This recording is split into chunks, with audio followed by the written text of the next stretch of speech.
પાવભાજી અને પુલાવ એવું street food છે કે જે ભાગ્યે જ કોઈને ના પસંદ હોય.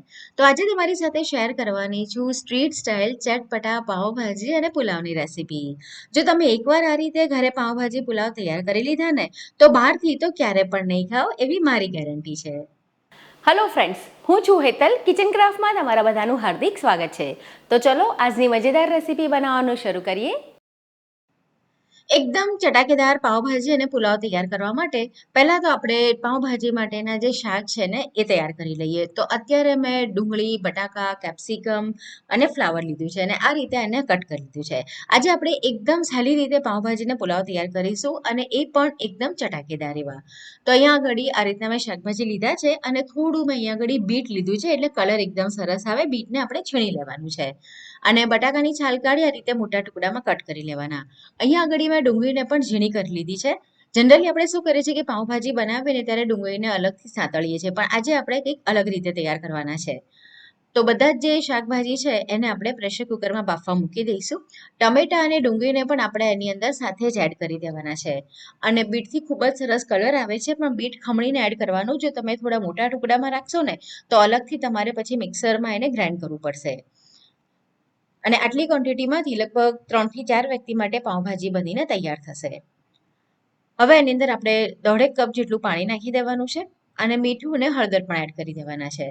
તમે બહાર જ્યારે પાઉંભાજી ઓર્ડર કરો ને તો આ રીતની ભાજી એ લોકો બનાવીને તૈયાર રાખતા હોય અને પછી જ્યારે તમે ઓર્ડર કરો ને ત્યારે તમને તવા પર બનાવીને આપે, પણ એમાં એ લોકો ડુંગળી એડ ન કરે, કારણ કે એ લોકો રેગ્યુલર ભાજી અને ડુંગળી વાળી ભાજી વગરની ભાજી એ અલગ રાખતા હોય છે, એટલા માટે. પણ આજે આપણે ડુંગળી વાળી જ તૈયાર કરીએ છીએ તો મેં કુકરમાં એક સાથે જ બધી વસ્તુ એડ કરી છે. થોડું મિક્સ કરી લેવાનું છે અને પછી આપણે 3 થી 4 વિસલ આવે ત્યાં સુધી પ્રેશર કુક કરીશું. પાણી બહુ વધારે નહીં નાખીએ, જરૂર પડશે તો આપણે આગળ પાણી એડ કરીશું. જો તમે એક સાથે જ વધારે પાણી અત્યારે એડ કરી દેશો ને તો કુકરમાંથી બધું પાણી બહાર આવશે જ્યારે સીટી વાગશે ત્યારે. તો આ રીતે શાક ડૂબે ને એટલું જ આપણે એની અંદર પાણી નાખવાનું છે. એકદમ ફટાફટ ઝડપથી બની જાય એવી આ રેસીપી છે. એકવાર તમે એને ચોક્કસથી ટ્રાય કરી જોજો. હવે આપણું જે કુકર છે એ બધું બફાય ત્યાં સુધી આપણે બીજી તૈયારીમાં જોઈએ તો મેં મરચાં પલાળીને રાખ્યા હતા. કાશ્મીરી મરચાં છે, લગભગ 10 થી 12 નંગ મરચાં લીધા હતા. તો મરચાં અને લસણની આપણે પેસ્ટ અલગથી તૈયાર કરવાના છે. આ રીતે કાશ્મીરી મરચાં પલાળીને લઈએ ને તો કલર એકદમ સરસ આવે છે. તમે જોયું હશે કે બહાર પાઉંભાજી હોય ને એની અંદર એકદમ સરસ લાલ ચટક કલર હોય છે. ઘણી બધી જગ્યાએ તો આર્ટિફિશિયલ ફૂડ કલરનો પણ ઉપયોગ કરવામાં આવે છે, પણ ઘરે તૈયાર કરીએ છીએ તો આ રીતે આપણે થોડી તૈયારી કરી લેવાની. તો લસણ અને મરચાંને વાટી લેવાના છે અને આ રીતે એકદમ ઘાટી એવી પેસ્ટ તૈયાર કરવાની છે, જેનો ઉપયોગ આપણે પાઉંભાજી અને પુલાવ બંને બનાવવા માટે કરીશું. હવે પુલાવ માટે મેં બધા શાકભાજી લીધા છે અને જ્યારે મેં ચોખાને બોઇલ કર્યા એટલે કે ચોખા રાંધ્યા ત્યારે જ એની અંદર વટાણા અને બટાકા પણ એડ કરી દીધા હતા. તો રેસીપી બહુ લાંબી ન થાય એટલે પ્રોસિજર મેં નથી બતાડી. નોર્મલ આપણે જે રીતે ચોખા ઓસવીએ છીએ એ રીતે જ ઓસવી લેવાના છે, પણ સાથે બટાકા વટાણા એડ કરી દેવાના. અને કેપ્સિકમ લીધું છે, થોડા લીલા મરચાં લીધા છે, કેબેજ છે, ટમેટા છે અને ડુંગળી છે. તમે જો લસણ ડુંગળી ન ખાતા હોય તો તમારે લસણ ડુંગળી આની અંદર એડ નહીં કરવાના. હવે તેલનો વઘાર આપણે મૂકીશું. તો અહીંયા આગળ મેં 2 ટેબલ સ્પૂન તેલ લીધું છે, કારણ કે આપણે સ્ટ્રીટ સ્ટાઇલ તૈયાર કરીએ છીએ. 1 ટીસ્પૂન જીરું અને હાફ ટીસ્પૂન એની અંદર હિંગ નાખીશું. 1 ટીસ્પૂન હળદર નાખવાની છે. વઘારમાં હળદર એડ કરો ને તો કલર એકદમ સરસ આવશે. ડુંગળીને આ રીતે આપણે એકદમ ઝીણી ચોપ કરી લેવાની છે. 2 મીડિયમ સાઇઝની ડુંગળી મેં લીધી છે અને 1 કપ મેં ચોખાને બાફીને તૈયાર કરી લીધા છે, એટલે કે ઓસાવી લીધા છે. તો ડુંગળી એકદમ સરસ ગુલાબી કલરની થાય ત્યાં સુધી સાતળવાની છે. પાવભાજી અને પુલાવ બનાવો ને એક જ નિયમ ધ્યાનમાં રાખવાનો છે કે લસણ અને ડુંગળી એકદમ સરસ ચડવા જોઈએ. એમાં કચાશ રહી જશે તો ટેસ્ટ બરાબર નહીં આવે.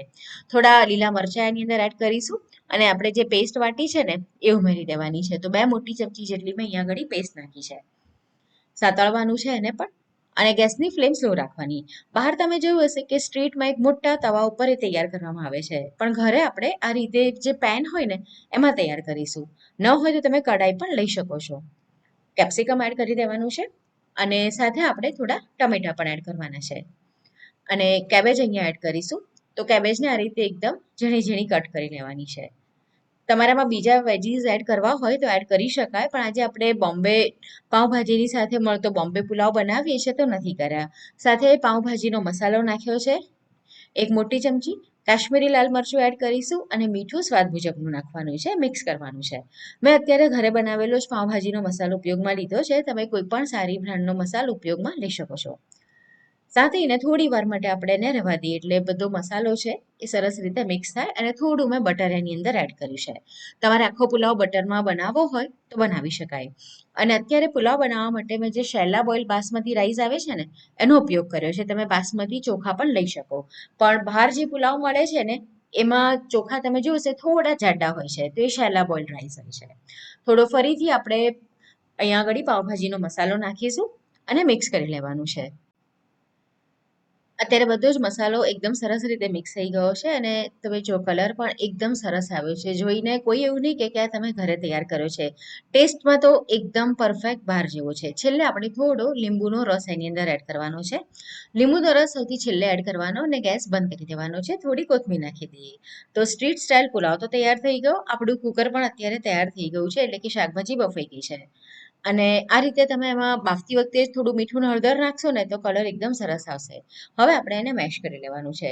બહાર જેવી બનાવીએ છીએ તો તમે જોયું હશે કે બહાર પાઉંભાજીની અંદર જે બધા શાક હોય છે ને એ એકદમ સરસ ગળી ગયેલા એકદમ મેશી હોય છે. તો એ વાતનું ધ્યાન રાખવાનું છે. ટેક્સચર પણ બહારના જેવું જ હોવું જોઈએ અને તો જ એનો જે સ્વાદ અને દેખાવ છે ને એ એકદમ બહાર જેવો બનશે. તો આ રીતે સરસ એને મેશ કરી લેવાનું છે અને મેશ થઈ જાય પછી આપણે એની અંદર આગળ એક થોડો વઘાર કરવાનો છે.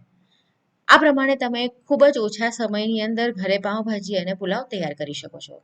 અને જો કન્સિસ્ટન્સી આ રીતની રહેશે. જરૂર લાગશે તો આપણે આગળ થોડું પાણી એડ કરીશું, પણ મને અત્યારે જરૂર નથી લાગી રહી. વઘાર માટે અત્યારે અહીંયા ઘડી મેં 2 ટેબલ સ્પૂન તેલ લીધું છે. એમાં હાફ ટીસ્પૂન આપણે હિંગ એડ કરવાની છે અને હાફ ટીસ્પૂન હળદર નાખવાની છે. થોડી જ હળદર નાખીશું કેમ કે આપણે શાક બાફતી વખતે નાખી હતી. અને જે પેસ્ટ છે આપણે બનાવેલી મરચાં લસણની બધી જ અત્યારે અહીંયા આગળ એડ કરી દેવાની છે અને એને સાંતળવાની છે. ડુંગળી તો આપણી બધા શાકભાજીની સાથે બફાઈ ગઈ છે, એટલે આ જે લસણની પેસ્ટ છે ને એને એકદમ સરસ રીતે સાતળવાની છે. હવે તમારે અહીંયા આગળ જો બટરનો ઉપયોગ કરવો હોય તો બટર પણ એડ કરી શકો. મેં અત્યારે નથી કર્યું. બટર આપણે જ્યારે પાઉંભાજી સર્વ કરીશું ને ત્યારે જ એડ કરીશું. પેસ્ટ અત્યારે સંતળાઈ ગઈ છે. લસણનો કાચો સ્વાદ બિલકુલ જ ન રહેવો જોઈએ. થોડા સમારેલા લીલા મરચાં એડ કરીશું અને કેબેજ એડ કરીશું. કેબેજ હંમેશા પાઉંભાજીમાં આ રીતે કાચી જ નાખવાની. જો તમે બાફતી વખતે નાખો ને તો કેબેજ બફાઈ જાય ને તો એની અંદરથી એક એની બફાયેલી સ્મેલ આવતી હોય છે. તો કેબેજને ક્યારે પણ બાફતી વખતે એડ નહીં કરવાની. હવે આપણી જે ભાજી છે એ બધી એની અંદર એડ કરી દઈએ અને મિક્સ કરી લેવાનું છે. સાથે અહીંયા આગળ મસાલા પણ નાખી દઈએ. તો અહીંયા આગળ મેં 2 ટીસ્પૂન મરચું એડ કર્યું છે. મીઠું આપણે પહેલાં એડ કર્યું હતું તો એ પ્રમાણે નાખવાનું છે થોડું. અને 2 મોટી ચમચી મેં પાઉંભાજીનો મસાલો નાખેલો છે. મિક્સ કરવાનું. અને તમને આ સમય પર જો કોઈ વસ્તુ ઓછી લાગતી હોય તો તમે એની અંદર એડ કરી શકો છો. અને પાઉંભાજી પણ મેં આ રીતના પહોળા જ પેનની અંદર તૈયાર કર્યા છે. બહાર જે તવા પર બનાવે છે ને તો એવો તવો તો આપણી પાસે ઘરમાં બધામાં ના હોય, તો આ રીતે તમે પેનમાં કરી શકો. તો તમે જુઓ એનો કલર એકદમ સરસ આવી ગયો છે. અને તમને હજુ જો વધારે કલર જોઈતો હોય તો તમે કાશ્મીરી લાલ મરચાંનો પણ ઉપયોગ કરી શકો, પણ વાટવામાં આપણે લીધો હતો એટલે મેં નથી નાખ્યું. થોડું બટર અત્યારે એડ કરી દેવાનું છે જેનાથી એકદમ સરસ ટેસ્ટ આવશે, જેવો આપણે બહાર પાઉંભાજી ખાઈએ છીએ ને એના જેવો. અને આ રીતે તૈયાર થઈ જાય પછી સ્લો ફ્લેમ પર આપણે એને રહેવા દેવાનું છે. તો લગભગ 8 થી 10 મિનિટ એને સ્લો ફ્લેમ પર રહેવા દઈશું. અને જો જરૂર લાગે તો તમે થોડું પાણી એડ કરી શકો, પણ જ્યારે આ રીતે પાણી એડ કરતા હો ને તો થોડું ગરમ પાણી એડ કરવું. અને થઈ જાય પછી આપણે ગેસ બંધ કરી લીંબુ નાખી અને કોથમીરથી એને ગાર્નિશ કરી દઈશું.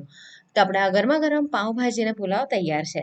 તો ફ્રેન્ડ્સ, તમને પાઉંભાજી પુલાવની એકદમ સહેલી એવી આ રેસીપી કેવી લાગી કમેન્ટમાં મને ચોક્કસ જણાવો. જો રેસીપી પસંદ આવી છે, વિડીયો પસંદ આવ્યો છે તો વિડીયોને લાઇક કરી તમારા ફ્રેન્ડ્સ અને ફેમિલીની સાથે એને જરૂરથી શેર કરો. અને આવી નવી નવી રેસીપી જોવા માટે કિચન ક્રાફ્ટ ચેનલને જરૂર સબસ્ક્રાઇબ કરો. તો ફરીથી મળીશું આવી જ એક નવી મજેદાર રેસીપીની સાથે.